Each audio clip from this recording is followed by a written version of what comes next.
2 years ago, CJ was one of the most popular names in the hip-hop genre after dropping his explosive hit record titled Whoop-Dee. In the span of less than a year, he went from being a nobody from Staten Island to having a #1 hit record on the charts, co-signs from some of the biggest names in the industry, and scored a major record deal with literally just 2 official songs to his catalog. However, over the last year, CJ's audience has decreased by nearly 90% according to Social Blade, and his Google Trends graph further shows just how much he has faded into irrelevancy. Earlier this year, it was also reported he was officially dropped from his label, which showcases just how bad his falloff has become. It's your boy Luesta, and today we're gonna investigate why CJ disappeared off the face of the planet.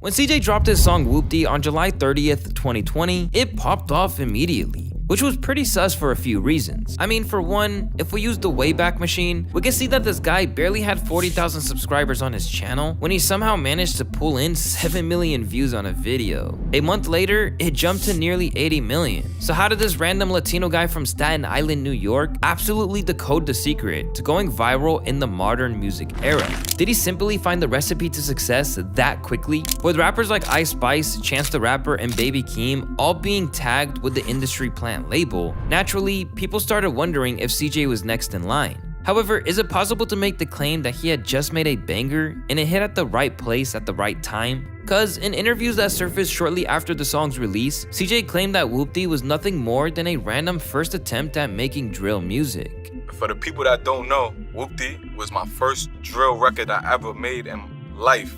I never experimented with drill. I never made a drill record before that. As you may or may not know, drill music is a subgenre that was becoming massively popular in New York at the time. It's also important to note that Pop Smoke, who was seen as the face of drill music around the time CJ started blowing up, had passed away just 5 months before Whoop-Dee came out. So there's an argument to be made that people were just hungry for something new, and it felt like the perfect moment for someone like CJ to step in to fill a big void in the drill music scene.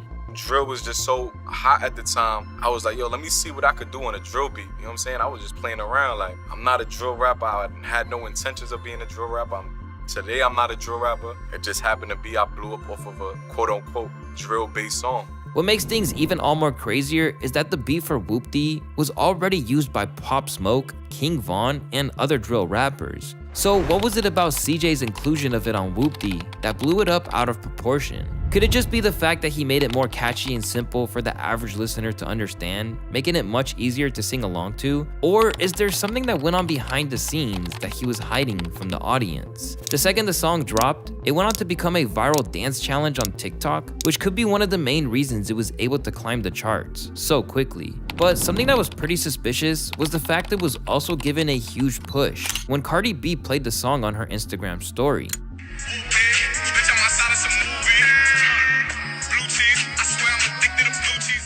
French Montana then made him an honorary member of Coke Boys with the gift of a chain. He then got legends like Busta Rhymes to feature on his songs, and even Mark Wahlberg was seen hanging out with this dude. So it's no secret that something deeper was probably going on behind the scenes. With all these people in his corner, it didn't seem too out of pocket when he said he wanted to be one of the greats, although it was an extremely high bar to set for someone who had just a solo single on Spotify up at the time. While the industry plant allegations piled on CJ, things went from bad to worse when he did this genius interview that took place on November 27th, 2020, where he went on to discuss the meaning behind the word Whoop-Dee.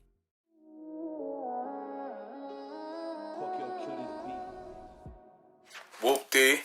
I'm outside of some movie. Pretty much Whoop-Dee, like, it's worldwide now. You know, I got babies, you know, saying Whoop-Dee. I got, you know, middle-aged people, you know, older people. Pretty much it's just like a roll call, you know, whenever I see my guys in the street, and, you know, that's how we greet each other. It's like a New York when people say, yeah. While this interview seemed simple on the surface, it resulted in a whole ton of drama for CJ that would become inescapable throughout the duration of his career. To preface this segment, it's important to know the severity of what being labeled a fake gangster can do to your reputation as a rapper. For some reason, it seems that people enjoy rappers with a gangster persona, as some of the biggest rappers rappers in the world are tied to some kind of gang affiliation. This was kinda the case for someone like Gucci Mane, who literally murdered someone in 2006, which many would consider the time period where the rapper was in his prime. Even Chicago rappers like Lil Bibby claim that him killing someone was the reason he liked Gucci Mane so much. Man, you know, Chicago people just love Gucci, man. He like everybody's idol, man. He like a gangster, man. First of all, he killed somebody for trying to rob him. And then he rapped about it, and he made all the type of diss song. Man, Chicago just like negative shit, man. We like people that's really gangster, man, you know what I'm saying? However, this only seems to be the case for a rapper who actually stands by the words they say within the lyrics. And for this very reason, the music video for Whoopty would also cause a ton of unwanted drama for CJ. Because as you probably know, the video for Whoopty shows visuals of CJ rocking red bandanas while also hanging around members of a Bloods gang from New York. Rappers like Slim Jesus and 6ix9ine showed the whole world the type of success you can achieve by this marketing gimmick, which seems to perform even better if the rapper is not black. It's not just a coincidence that all of these artists' biggest songs just happen to feature a substantial amount of gang activity to help increase shock value. And speaking of 6ix9ine, he also had a hand in CJ's drama, but we'll delve into that part later in the video. Of course, these aren't the only reasons the song blew up. It also had a banging beat and a hell of a catchy hook.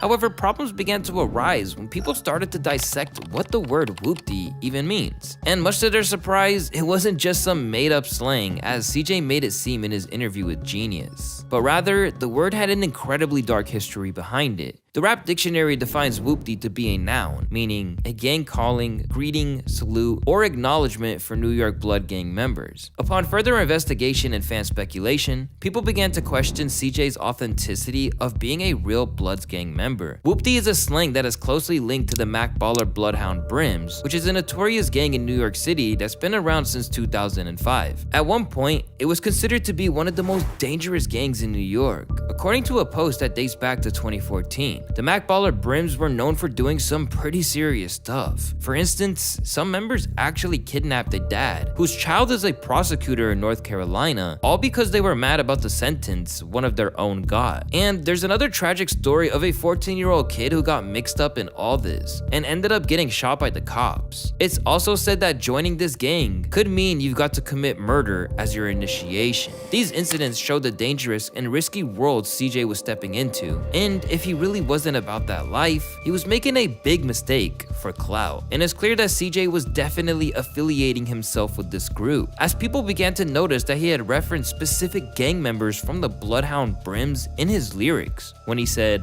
I got all this water on me like Fiji. I'm posted up with hats and the sleazies. in this line, CJ is heard referencing sleazies, which is a shout out to a New York rapper named Sazmula, who is part of the Mac Baller family and goes by nicknames like Big Sleaze or Sleazy. Also, when the song mentions hats, he's once again referring to members of the Brim Gang Bloods. These are the kind of details that shifted the whole conversation. Suddenly, people started to question CJ's realness. They wanted to know if he was genuinely part of a gang, or if he was just borrowing their lingo and reputation to make a hit song and grab some attention. But at first, CJ didn't back down and was pretty sincere about not only being a gang member, but also the fact that he had simply made up the word whoopty. Besides claiming that he and his friends invented the word, he went as far as to filing a trademark to own the rights to the word whoopty. But this only made things worse. It eventually caught the attention of the leader of the Bloodhound Brims, LeBrim, who, despite being arrested for 30 years for narcotics trafficking and firearm offenses, took the time to make a phone call in reference to CJ. Yeah, this your boy Latik Brim Johnson. So I'm gonna take a moment to set the record straight for you. I see there's a lot of controversy over this whoopty thing. So first and foremost, CJ made a hot song, but the content that he used is not his content. So his foundation is based off a lie. He's not whoopty. He don't know nothing about whoopty. He went on to state that CJ knows nothing about whoopty, and that he literally stole the term, claiming that his song was disrespectful to the entire gang. That I heard the kid was trying to claim it as something that he made or that him and his dudes grew up with.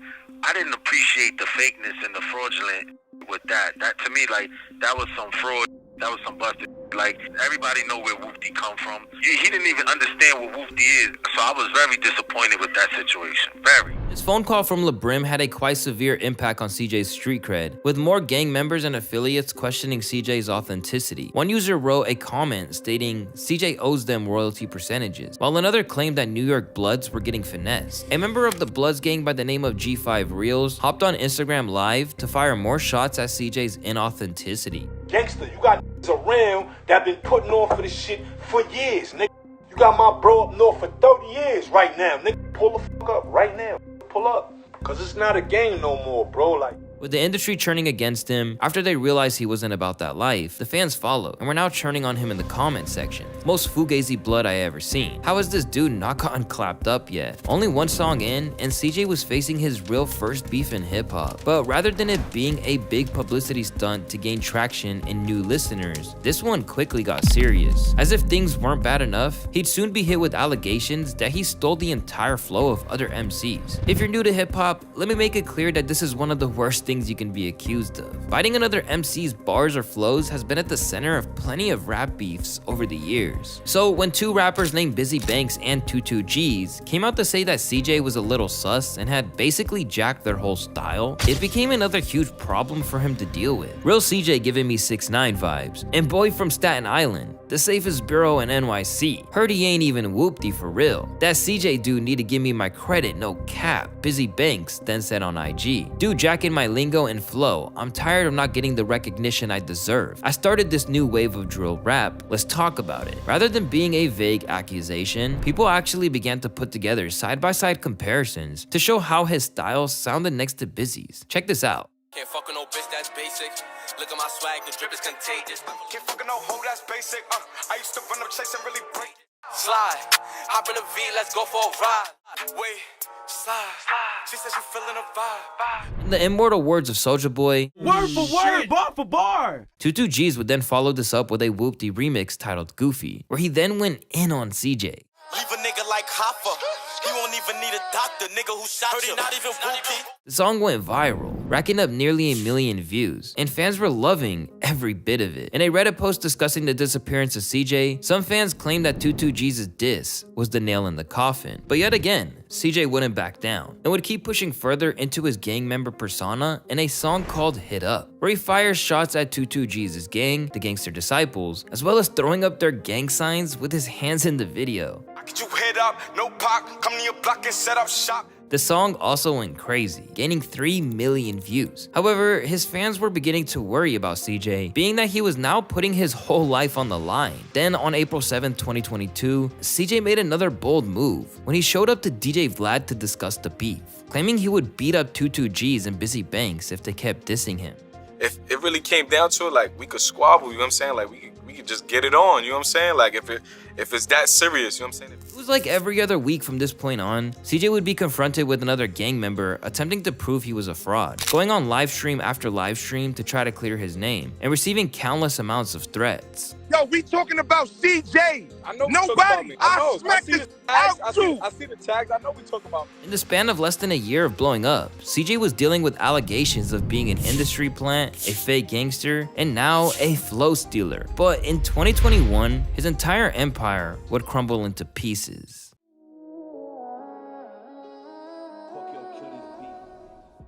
In January of 2021, the table officially flipped on CJ when the Pitchfork news site published an article completely exposing him, titled, "New York drill rapper CJ is nothing but a shameless ripoff." In this article, they detailed that CJ's rise to fame wasn't just some random luck like everyone assumed, and exposed crucial details about CJ that no one knew about when they claimed that his uncle was James Cruz. For those who aren't familiar, James is a high-powered executive in the music industry. During his time at Violator Management, he helped oversee the early careers of 50 Cent, Nicki Minaj, and Busta Rhymes, who, like I mentioned, gave CJ a pretty big feature early in his career. He also served as the president of Bad Boy Records for nearly 2 decades. The same Bad Boy Records that is run by Diddy and had French Montana on its roster for nearly a decade, which also explains the French Montana cosign that I explained earlier as well. You see what I'm getting at here? Having a connection like that is huge because it opens doors. James's influence could easily get CJ's music played on radio stations, giving him an advantage most upcoming artists could only dream of. Now, here's another fun fact. One of CJ's first tracks Tracks was actually released back in 2018, the same time period that 6ix9ine was dominating the rap scene with hit after hit. Interestingly enough, CJ and 6ix9ine actually teamed up for a song called Pop that many people aren't aware of, as it was only released on SoundCloud. Fast forward a bit, and that collab came back to haunt CJ. It resurfaced online and got people talking on platforms like Reddit, claiming he was an industry plant. His uncle James didn't exactly shy away from the fact that he had a hand in CJ's career either, and straight up exposed him in an interview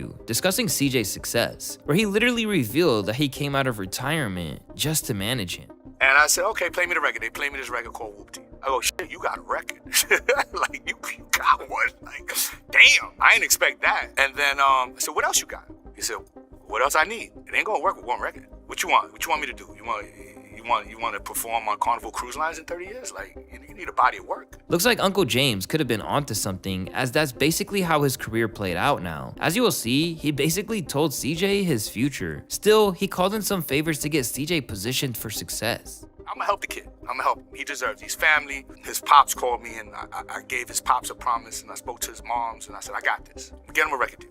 To make matters worse, James didn't even step aside after CJ was set up. He was heard telling his nephew what to reveal and what not to during interviews. Somebody said, shh. Yeah, oh, we ain't supposed to be talking about that? You gotta have 2 different album deals? Shout out to James Cruz. When you're already suspected of an industry plant, allowing another man to publicly tell you what to say isn't going to help things. Even if he was trying to put his head in the sand and ignore it, that didn't mean that a change in the public's interest in CJ was taking place. It didn't stop there either. Once the track's uncleared sample nearly led to Whoopty being taken off streaming platforms, Uncle James took out $80K of his own daughter's college fund to keep the track online. So even though CJ initially tried to paint himself as this self-made rapper who did it without a deal or a team having made it to the top, the truth was much different than the story he'd sold to the public. Initially, CJ tried to move past the industry plan talk, just as he'd attempted to overcome the rumors of being a fake blood. There's no response. You know what I'm saying? I don't pay that no mind. You know, everybody got an opinion. You can't satisfy everybody. You know what I'm saying? So it's like, I'ma just keep doing what I do. You know what I'm saying? And elevating, you know what I'm saying? And perfecting my craft. I don't really pay no mind to, you know, what the internet's saying, so. So when he dropped an EP called Loyalty Over Royalty in 2021, it pretty much fell off the face of the earth without anyone noticing. Later, he would try to shoot himself some bail for that EP, disappearing quicker than Jimmy Hoffa. It started becoming so much of a conversation that it got in my head that I was. So I started making more drill music. You know what I'm saying? Because I was getting so much love from that movement that I was like, fuck it, I'm gonna do a whole EP of this shit. And I did. But then I realized, I'm like, yo, like, I gotta be me. And I can't get caught up in that drill shit. That shit came with a lot, bro. Basically, he tried to replicate the success of Whoopty and found that the audience that had helped make that track a hit wasn't checking for him anymore. And to make things worse, no one bought his excuses either. CJ ain't a real artist. He realized it when the Gangster started calling him out for jacking the style and ain't really about it. He faked it to be a blood, and he's a wannabe. His 15 minutes are up already. Fast forward to today, and he's still trying to dress up the fact that he chased a wave and had it backfire in every interview.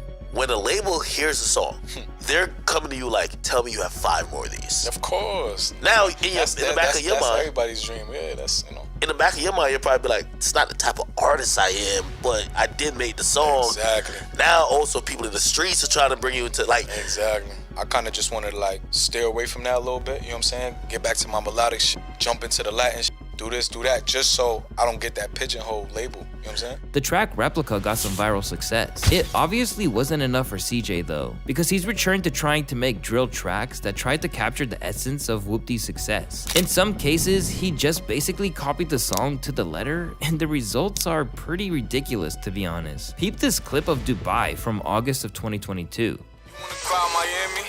Huh. Or you rather cry Dubai? Too fly.